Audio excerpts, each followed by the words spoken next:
English in the subtitle. So I think that covers the ground. These are all essays written by Indians, and they were written in the English language. Does that answer, or doesn't completely fully answer your question? No, I think because like a book of Bengali essays would have been perfectly understandable, in Bangla.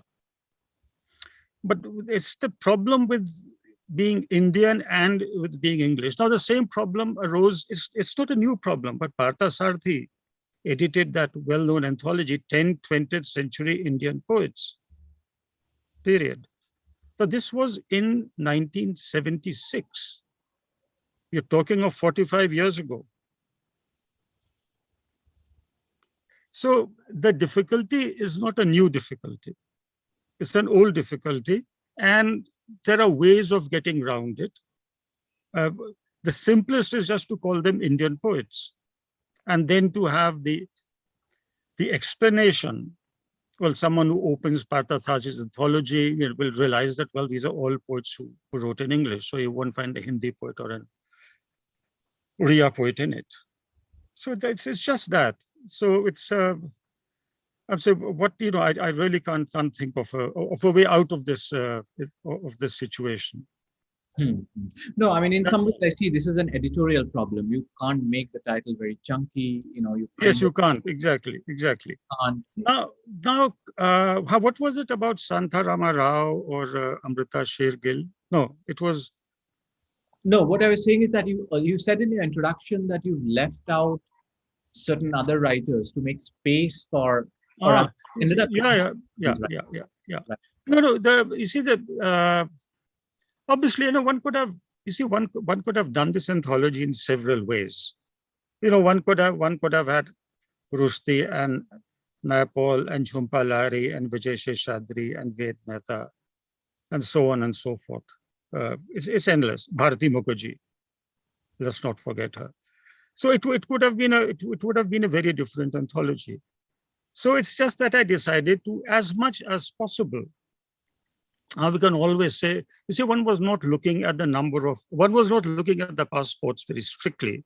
I mean, how many years did they spend abroad? How many days did they spend in India? It's not that kind of. These are not things you think about. You generally have a kind of rough idea of how to slant an anthology, how to slant a book, in which direction. And you decided, okay, let's leave out a few of these names, and let's include people like the ones you mentioned, but also several others. Let me look at quickly at the table of contents. I mean, Gautam Bhatia, for instance. Yes. Whom I mentioned. So Gautam Bhatia, like Amrita Shergill, she's not. Neither of them are known as. Though Gautam has written some phenomenal essays. But then, if you include Vijay Seshadri and Ved Mehta and Salman Rushdie, and then there is no end to it.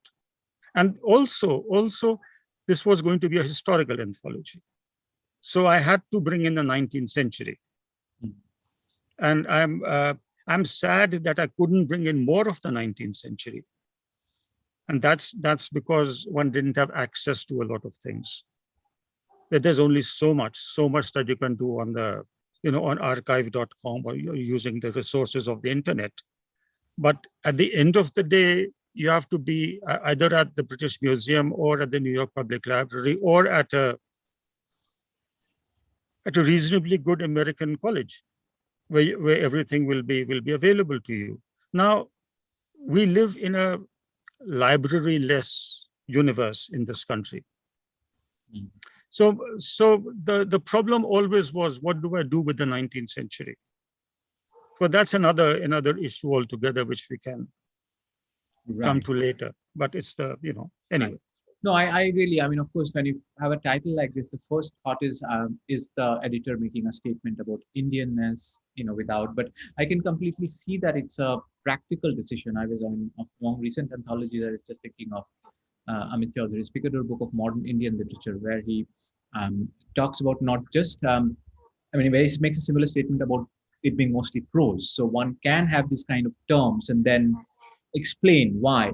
But the reason I thought of this is that you were very much part of the decades when this debate was happening. In the 60s, 70s, and Professor Pilal and Writers Workshop and Clearing House in Bombay, you had to fight. I mean, your generation had to really fight a certain skepticism that English could be a credible language, especially in a decolonized India. And I was kind of struck to see this, but I think you're right. We've kind of left that debate behind. We can kind of bracket that and move on. And No, we've, to be honest, I don't think we have quite left that debate behind. You see, this whole debate of the who is more authentic. The Indians are always bothered about authenticity. mm, Is so and so an authentic Indian? Americans aren't bothered about authenticity. It's a peculiar Indian disease that you are worried. Are these poets authentic poets? Is the other writer a little more authentic than these chaps who write in English? It's going away slowly, but it's still very much there. And we can, if it comes to it, I can point out examples, recent examples from this year or last year, where again this whole idea comes up within poets. So and so is a little more authentic than so and so. It's complete. Now these questions would never be asked of a British poet or a French poet. They're French poets, but I don't know why we are so stuck. I really don't know. But this was peculiar. It was in a different way, but it was in a very acute form in that anthology you mentioned, Pilal's, which was actually a reply to Buddhadeva Bose. Stephen Spender's, yeah. No. And people might have forgotten that. And Buddhadev Bose said, this is a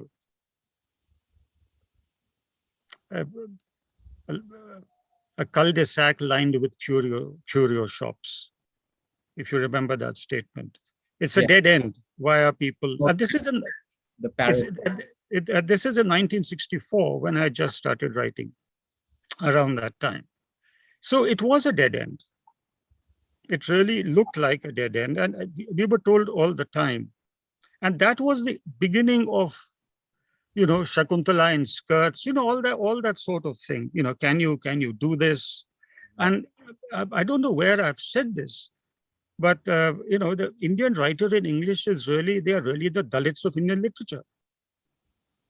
They were for many years, and they still are, the great untouchables. And we've lived through this.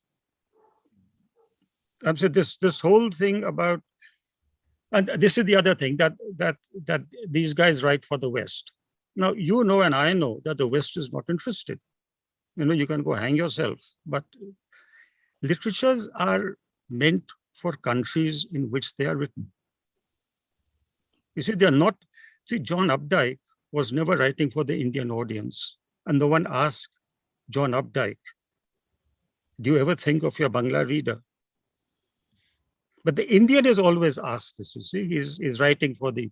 Now, this is a myth. I'm saying, and I know how few novels or books of poems are published abroad. I'm saying they have their own literary culture, and we have our own literary culture. And but this question of writing, authenticity takes different forms.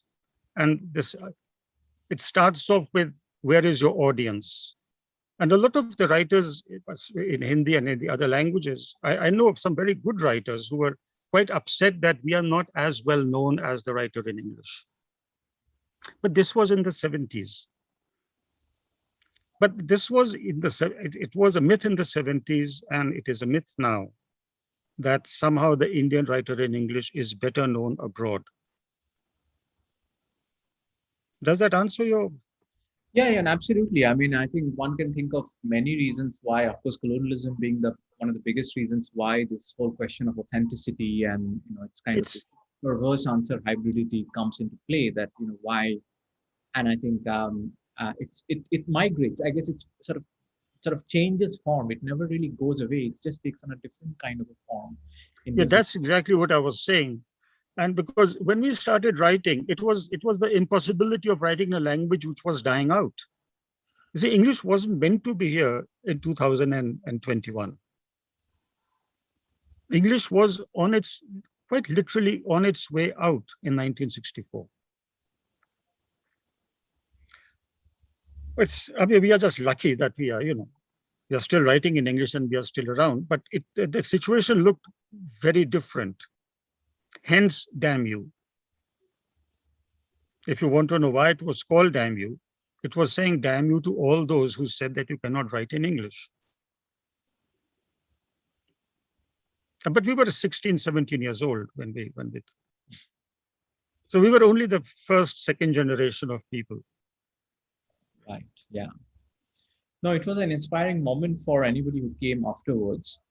I wanted to return to the essay form itself because it's a very unique book in many ways. And it's very clear that you have a very unique definition of form here. So even the other criteria that you've applied,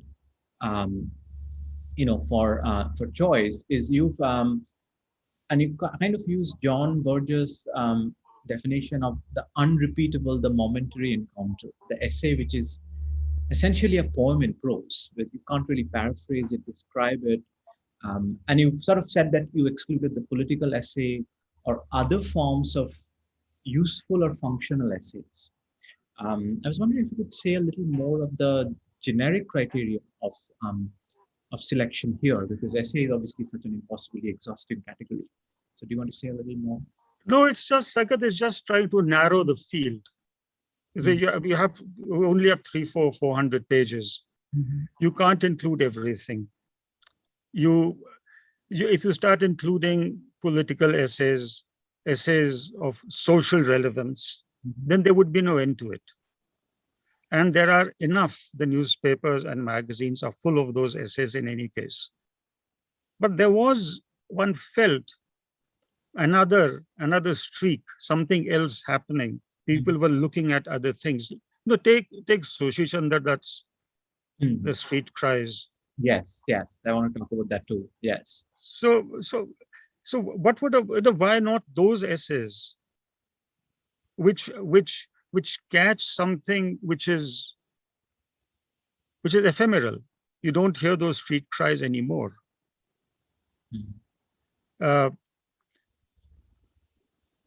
Similarly, Shama Futuhali writing about the trees which she sees outside a window.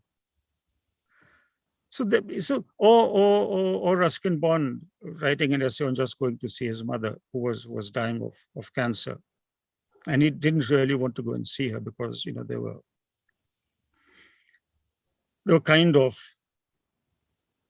there was no emotional relationship he had with his mother by the time she was dying. And it's just in 3 pages. So what's going to happen to all these essays? So it was a deliberate choice. It struck me towards the end that I don't have room for any other kind of essay because I had enough of these essays. So it was just that. And so it was more of a, what John Berger said, or who else? William Carlos Williams, or whoever those 2 or 3 people I quote, I can't remember them. But they were kind of markers. They were. This maybe I was trying to draw up an aesthetics, trying to find a reason for including certain essays and excluding others. In a word, you can say one was trying to find beauty. One was trying to find something that you could admire. And so, you can look at a paragraph and you can read it several times. So it's that kind of pleasure that one was looking at. Yes. So so if I felt I could, and you start an essay and you find something very memorable, some sentence, some observation, some rhythmic beauty, some rise and fall of the prose. So one was looking at prose essentially, some sense of sadness, or some sense of humor, or some sense of the absurd, as you find in Gautam Bhatia's essay, where Mayavati wanted a sculpture, or someone wanted to make a statue, a memorial, in which there would be a museum and there would be a restaurant inside a stomach, where the stomach is, and and probably a library where the head is, and the entrance would be from the feet, and you'd go up this enormous statue. Luckily, the statue was not built, but we came very close to it. Now, one was looking for the absurd. It's there everywhere. We don't have to look far for it. But this you may not have found in the other kinds of essays that were left out. Yes.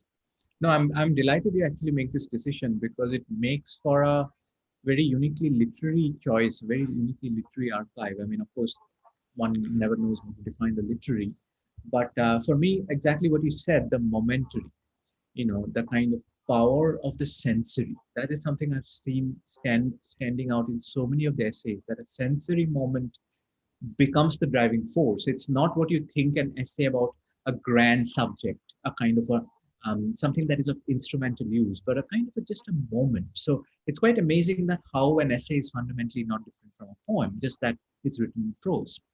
I was especially thinking of one of the essays you mentioned, the street music of Calcutta, the 19th century essay of Kaur Kotitala, the noises which come.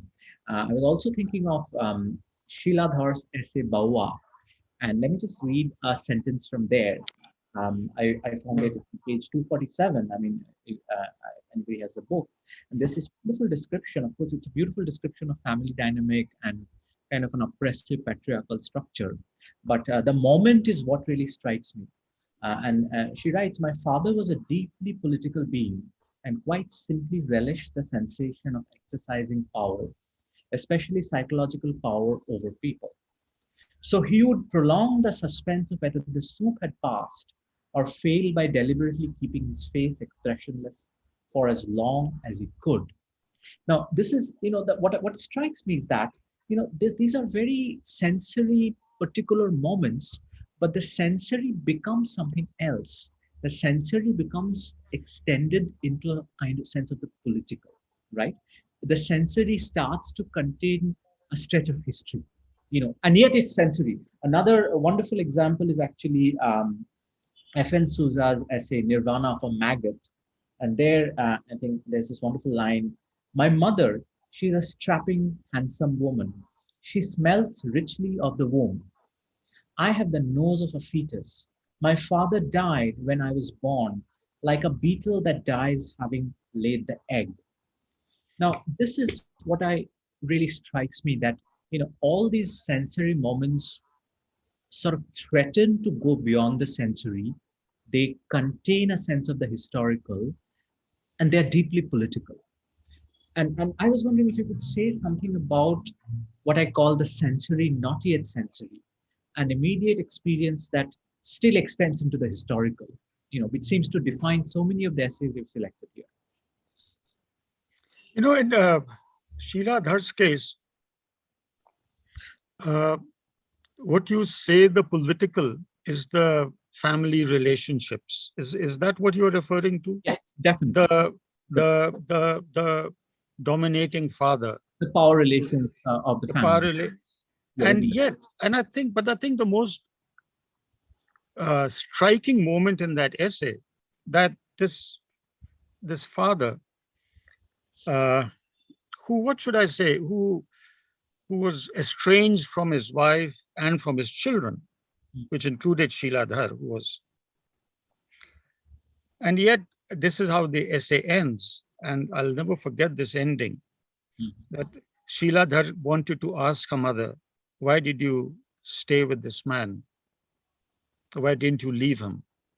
And there are incredibly moving passages, moments, again, the moment, when the father never took the mother out on social occasions, weddings. He never went out with her. She was completely housebound, looking after the children and serving him his soup when he came in. And there was a time when there was a wedding in the family, and the mother thought that she would be taken along, so she dressed up, ready to sit in the car, and the husband with the children and the other family members drives off, leaving her standing on the steps. So it's when Sheeladhar asks her at the end of her life, why didn't you leave him? She thinks for a couple of days, and then she gives a short answer, which she says, because I loved him. Now, you don't know whether she loved him or she didn't love him. And that puts the whole relation, that's, I think no story could be more memorable than this particular essay. It's now, whether this is, the power structure within the family, whether it's a relationship, whether did she actually love him? Is she, who knows, and it's, so it's an essay which leaves you with so many unanswered questions, even though it's an answer that Sheeladhar was seeking all along.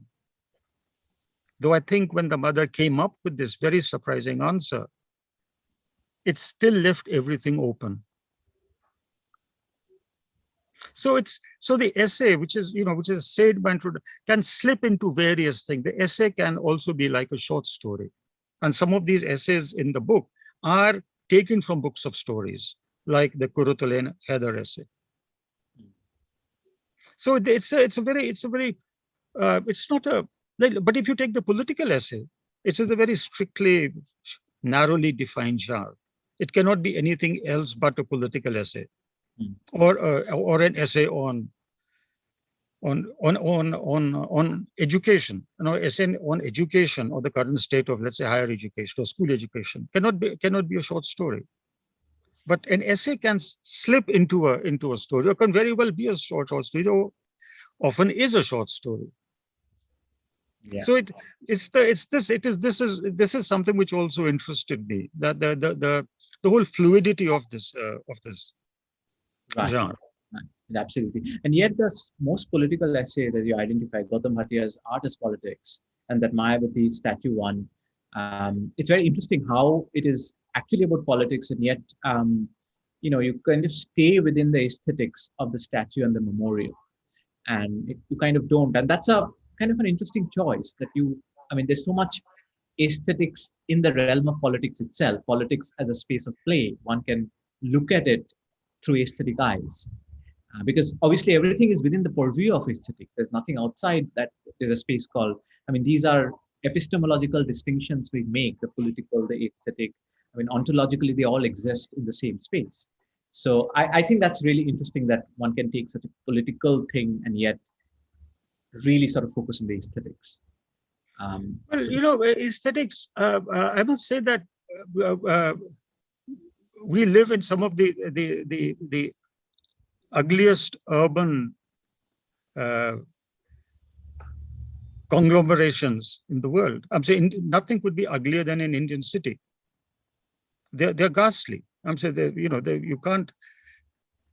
And that's this complete sense of, and he kind of Gautam, he latches on to one reason why the cities are so ugly. There are hundreds of other reasons too, but he is this peculiar. Again, the absurdity, how we go out of our way to make things ugly. It's here is an opportunity to make a park, to make something, but then for whatever reason, we'll do everything we could or everything we can to make it an eyesore, and it is this. Latching onto the eyesores, onto the ugliness that surrounds us, which is what attracted me to this, to the aesthetics of the essay. No, absolutely. Or the aesthetics of the subject. that here is someone who can write beautifully and very memorably about the ugliness of Indian cities. But a lot of Gautam Bhatia's work is like that. After he does talk of why Indian cities are so uninhabitable. I'm saying North India, you'd be hard put to find a reasonable city to live in. Just the way they say on the ugliness of the Indian male by Mukul Kesavan. So Ugliness of the Indian. as its Indian male, right? So there's that aesthetics of ugliness is actually quite fascinating. That it clearly draws one. Oh, you're referring to Mukul's essay. Ugliness. Yeah. Oh yes, oh yes. Thinking of Well, I think it's more like the Hindu male than the Indian male. The Hindu male is particularly ugly, and then they say don't do love jihad, but the Indian Hindu men are just not watchable. So I'm saying if young girls run away with Muslim men, and so they are not to blame. I'm saying if Hindu men go around with these rotting, what does Mukul say? Rotting pink threads on their wrists, and lots of rings. yes. God. Oh, but please don't remind me of that. That is brought out really, really very. Yeah, no, I don't want to think of those creatures.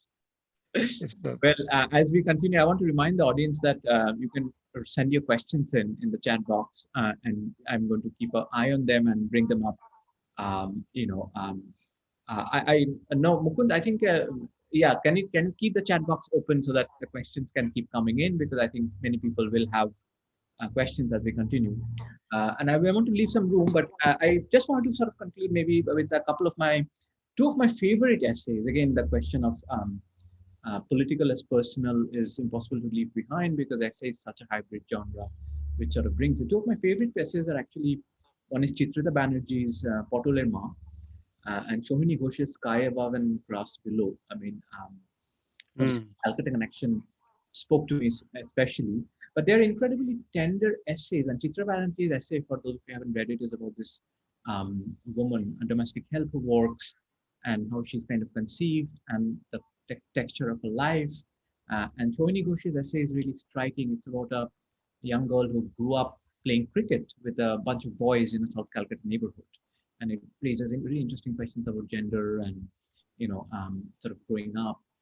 But both of them are very tender essays. So what I notice is there's a lot of anger behind this essay. There's a lot of anger in these essays, especially Potoler Ma. There's a lot of anger. And I'm also thinking of Sheila Dhar's essay Bahua here, because again, these are all about the gendered structures of society. And I was wondering, if you could say something about this emotional role of tenderness when it comes to social injustice. What strikes me most about these essays is that they look at gross social injustice through a kind of frame of tenderness. And that really hit me, that how one can actually look at social injustice through tenderness rather than anger. And this is something I'm often discussing in my creative writing classes, that sort of unexpected emotions is what makes an artwork memorable. That, that little touch of humor in the middle of great pain, whether it's, King Lear or Aga Shahid Ali, that when you don't expect humor, or tenderness when you expect only anger. So I was wondering if you could say a little bit of how beautifully emotional and tender these essays are about, when we readers sometimes just become restless with anger reading them. But I'm glad you say that, because that word you use, tenderness, I think is there, particularly in those two essays which you mentioned, Potoler Ma and Sohini's. It's in both. In the first essay, I think the tenderness is just describing this woman, and keeping the tenderness comes out in the. It's a very objective description. She's very objective about she stays away. She's making no judgment. Yeah. She's just describing the way the masala is being ground, and the way she pats it and she wets it and grinds it again. And then I think at one point the author asks this lady who's grinding do you use this cooking, these things at home, dalchini, for instance, and she's no, this is much too expensive for people like us. And she leaves it at that. You remember that moment when she asks, yeah. Exactly. And similarly, Shoni's, she's, but about Shoni's, I say the tenderness comes in the way the coach keeps driving these cricketers to do better. And he's passing by in a rickshaw, and suddenly he shouts from the rickshaw, about some, I forget if I forget the page on which it happens, but he shouts some advice from the rickshaw. So this is that momentary thing that comes in. You're hearing something said to you from the street while you are playing cricket. And that shout from the street of the coach who is passing by Hindustan Park, and, and suddenly he sees the girl playing, and he tells her what to do. Yeah, that's Stephen Dedalus. God is a shout in the streets. So, but that, but the tenderness you will find in several essays. Obviously, in you will also find it in obviously in the Ruskin Bond essay, which I mentioned. But if I just go over the contents quickly, well, we've forgotten the tenderness can come in R.K. Narayan's Elephant in the Pit. Yes. Or in that wonderful essay which I discovered, or in the or M. Krishnan's The Jellicut. Yes, a lot of them. In fact, emotions actually are, a very important part of these essays. I was thinking of even negative emotions. I was thinking of the polemical essay, Ezekiel's essay, Naipaul's India and Mine, and yes. On Arvind Adiga's White Tiger, another book of Shop. I mean, it's very interesting how these essays almost come into being as a kind of an attack on something. And I love the way sort of Ezekiel takes apart Naipaul's notions of India.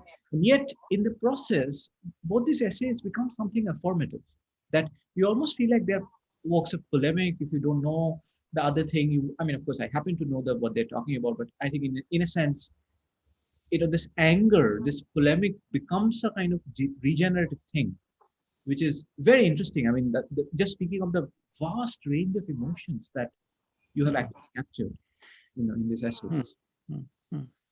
Yeah.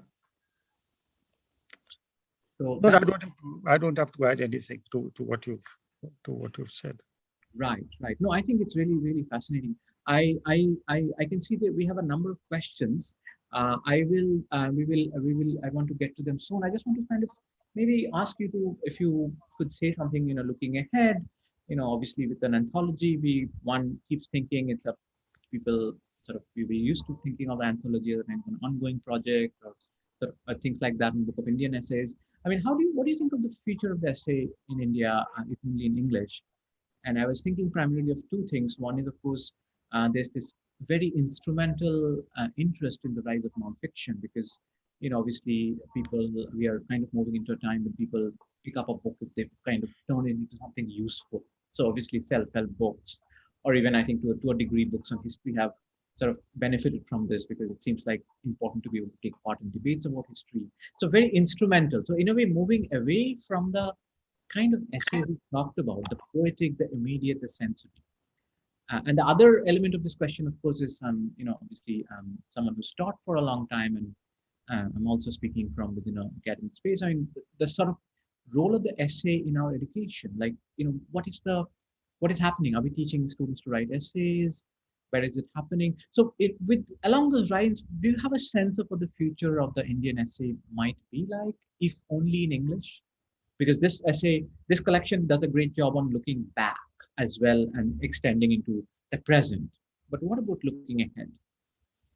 I have absolutely no idea because I have no idea. I don't. I'm very bad at looking into the future, and this is not a good time in the middle of a pandemic, which is to subtract the essay from the virus. So it's a. But what should I say? What should I say? Looking into the future, what the state of literature is going to be, we don't know. So, what the state of poetry is going to be, what the state of fiction is going to be, what the state of publishing is going to be.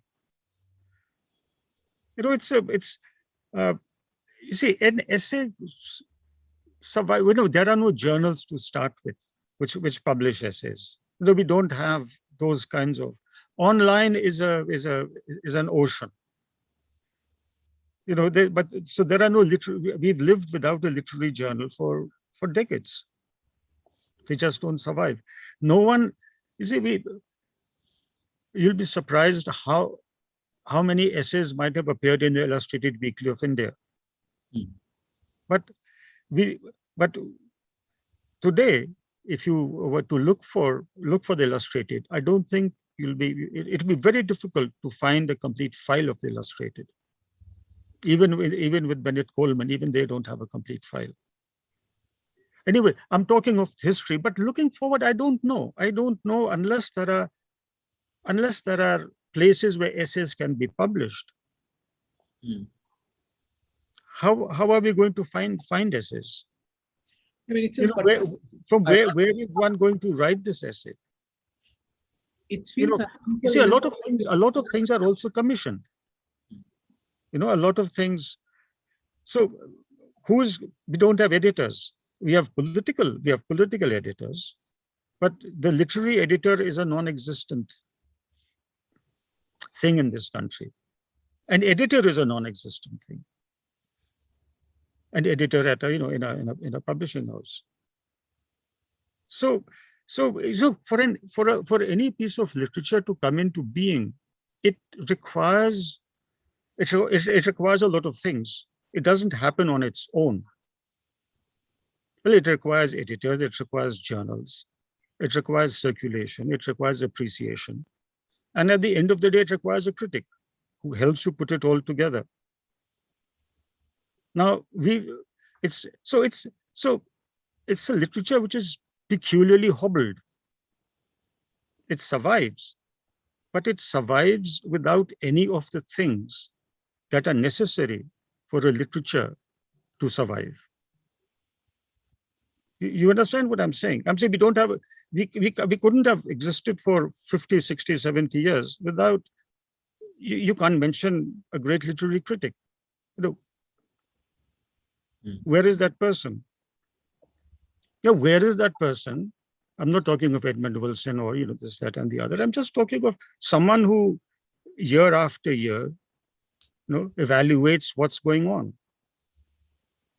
So what we are doing is we are just publishing our books, but you don't even know what happened 10 years ago or 20 years ago. Yeah, it's all disappeared. And in this country, once a thing disappears, I've said it time and again, there's no way for it to return to literature.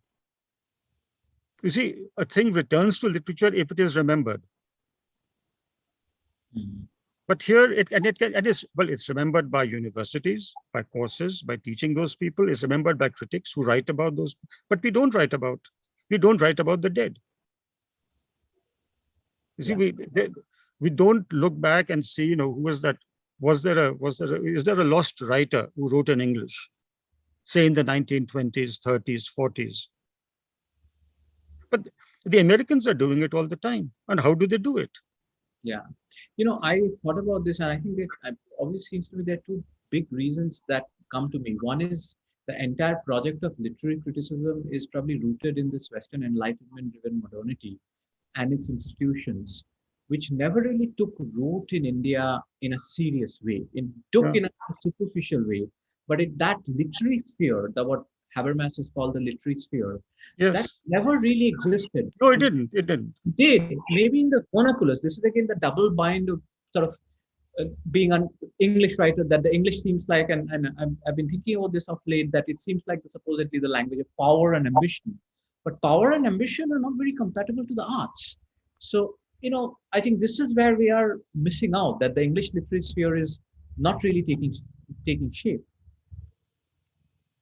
Well, we have, instead of literary criticism, we have literary festivals.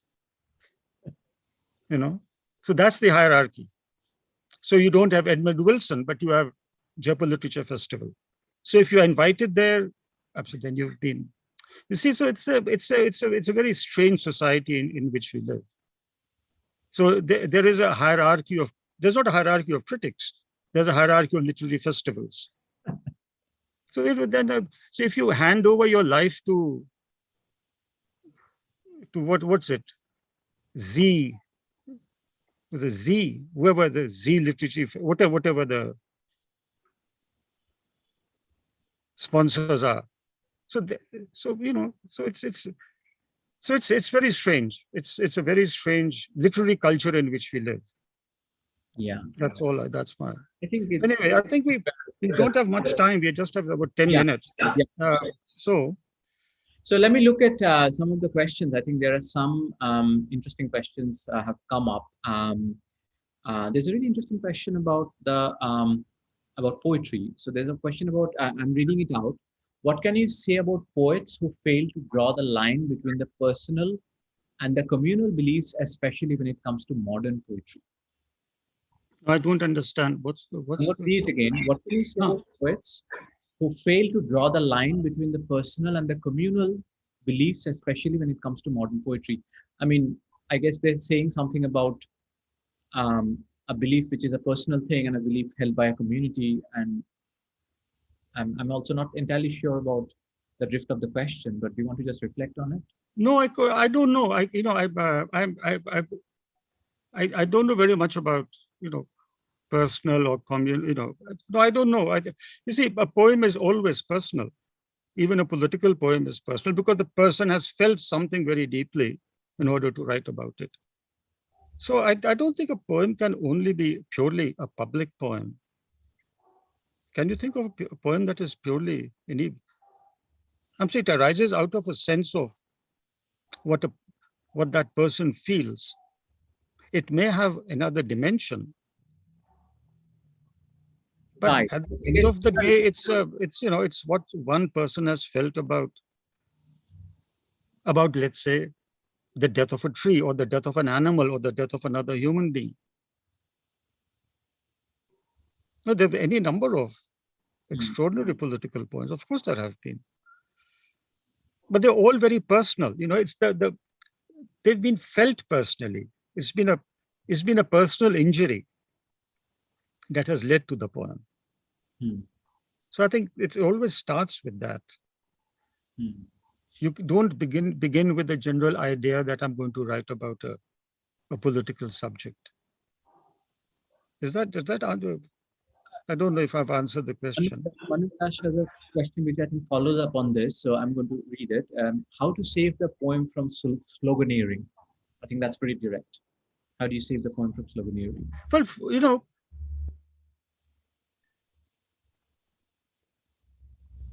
Well, sometimes some of the most memorable lines can be slogans. I mean, Ginsburg is full of what you can call, when he says, America, go fuck yourself with your atom bomb. So that's a slogan. So there's nothing, you see, nothing is outside poetry. Nothing is outside literature. If a slogan works, put the slogan in. But it should function within the poem. It should be a line of verse. It doesn't matter if it's sloganeering. You understand? Is that I have nothing against sloganeering, and why save poetry from anything? The manifesto is a very powerful poetic entity. We all know that the credo. I mean, whether the poet writing a credo or a manifesto, kind of manifesto.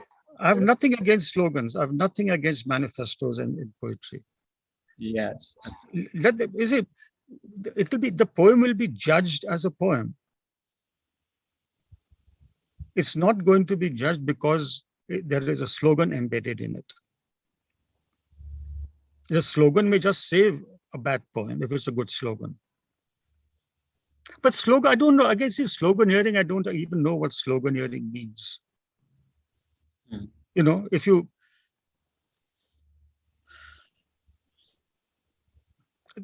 You see, at the end of it, Auden said that a poem is not a machine gun. It's not going to change anything. You can't. You are not going to change the world by writing a poem, and you may as well get that straight. So, if you're using a slogan, there is good reason. There must be good reason for you to use that slogan, because that slogan is not going to make an iota of difference to how the world functions. I think this also goes back to the romantic notion of the poet as a kind of individual singular being, because slogans, this is where the communal thing comes in. The slogans sort of seem to us coming from a more communal consciousness. And I think there's a suspicion of anything that is communal. We so easily forget that before modernity, poetry was a very communal thing. But the whole romantic sense that the poet is this solitary being sitting in silence, creating original things, I think that's what has created this sense of suspicion that if it's sloganeering, it's not poetry. Well, if you read Tom Paulin, you realize that even the Romantics were deeply political poets. Romantics were always political, of course. They were. So it's I don't think it's a very false idea that they were apolitical. I mean, you can't, Shelley and Byron and Wordsworth, for God forbid, they're not apolitical by any stretch of the imagination. Absolutely. There's a question which I think, I think will provoke you. So I'm going to ask you, you've been through this debate many times, but I love provoking you again. And I'm going to just read it out. Do you think writing in English somehow affects the authenticity of the indigenous culture? Reminds me of Nehru's essay in the collection about. No, it's right. We wiped out the indigenous cultures. They don't exist. It's over. It's finished. So we wiped out the languages. We wiped out the tribes. So what are we talking about? There are no indigenous cultures. Do we ever talk about them? Do we even know which tribes have been wiped out? The last people to worry about this thing, as you said, was very relevant. So do we have any idea of what their literature is like? Can you name a single person apart from Sitakan Mahapatra and Randhir Khare who've tried to, over the last 50 years, tried to recover the poetry or the songs or the stories? Can you think of anyone? You see, there's no one who's actually gone out and looked at. No one has lived in, where the few tribes are left, which would be Odisha and Chhattisgarh, Madhya Pradesh, parts of Maharashtra, parts of Andhra, bordering Odisha. No one has gone there. No literary person, no poet, novelist has gone there to spend a few years there just to find out what are they singing, talking, narrating, what are their stories. So it's, just let's not bring in the indigenous, because it's finished. What we see of them are Republic Day parades. We see them displayed over there. Would you put the Nehru essay in that space? Because the man probably felt very deeply about them, and he really felt. I mean, he did want to become, give it all up and become a nomad. That's what he says in that essay. I wish I could. So he did, but they tried to save the forests as much as they could. Those generations, but what's happening now, it's before us. And I live in Uttarakhand, and they are building roads through the Rajaji National Forest to reduce the distance between Delhi and Dehradun by 8 minutes. So so the amount of destruction that has gone on in this country is quite unbelievable. And the tribes have been a casualty. They've been a casualty of progress.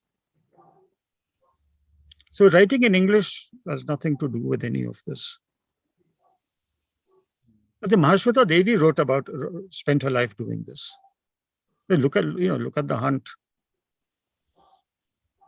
Yeah, her stories, and I think the subaltern studies historiographers have had their own moment. I'm saying she recovered a whole vocabulary, a whole language that was spoken, a completely different Bangla that you find in the city. So, but but no writer in English is going to do any of that. Hmm. The people like Because Rashid Guha and all, I think, had a moment of trying to. but Manudar se Gopinath Mohanty, but we're not talking of Paraja. We're talking of celebrities like ourselves. We are not going to, you know. So it's so that's so let's not it's too painful. Oh well, Yeah. I'm looking at the clock. It's a Yeah, 1 minute more. I think the So obligation is really, really kind of sad. And I think you kind of come full circle. The improbability of writing in English, I think it's clearly established, is not in the act of writing itself, but the sphere of reception, the literary sphere that is created. That even if you create something, you kind of end up operating in a kind of unreal space, lack of criticism on one hand, and its inability to connect with, you know, whatever is, indigenous, that it's gone forever. So this space of oblivion seems like a strange space. So I think this collection, I think I really recommend. I mean, it's quite striking how it becomes a great chronicle, historical chronicle too. There's the 19th century part, and then kind of looking ahead. And even though if it's resolutely sort of aesthetic and it's focused on the moment, I think it still gives us a different sense of history. That history not in a kind of public or anthropological sense, but history as experienced in moments, in experience through emotions. And that's a very valuable understanding of history. So I really, recommend, whoever hasn't got the book to get it. There's a question, Arvind, that if the book is not available on Kindle, I think, I hope it becomes available on Kindle. I don't know if Anuradha is listening. Uh, she can, but I hope. I also noticed it's not available on Kindle, but I know many people, I think, especially given the current thing, would like to read it. So thank you very much. I mean, I'm well, really thanks for having me. yes, Thanks for having me. very important book, and really glad we could celebrate its arrival in the world with a kind of a brief discussion, which is only the beginning to a longer one. So thank you, Arvind, for joining us again, Thanks. and Thanks. thank you all of you for being here. Special thanks to Harjot, our department administrator, and to Mukunda, student rep, for really making this possible. And please don't forget, this event is archived on our YouTube channel, so you can revisit it anytime. So thank you very much, and a very good evening to you all.